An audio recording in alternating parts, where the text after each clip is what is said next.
Welcome back, everybody. Today I'm going to teach you how to import folders and keep their structures in DaVinci Resolve. This is incredibly useful when you're working with organized project files and want to maintain that same folder hierarchy inside your editing workspace, saving you time from having to recreate everything manually. First things first, open your DaVinci Resolve application. Once it launches and you're in your project, you'll notice that you can actually perform this import process from multiple pages within the software.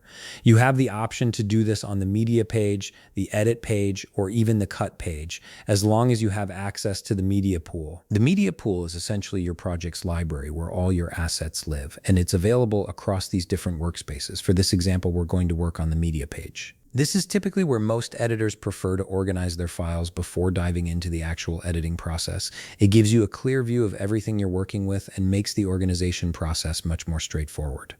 Now take a look at the left side of your screen. You should see the bin list icon. This icon is your gateway to managing the folder structure within DaVinci Resolve. Go ahead and click on it.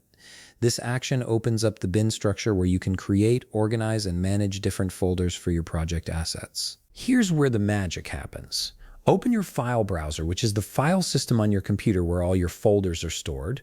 Locate the folder you want to import into DaVinci Resolve. Once you've found it, simply drag that entire folder and drop it under the master bin in your media pool. When you do this, DaVinci Resolve will automatically import not just the files, but the entire folder structure as it exists on your computer.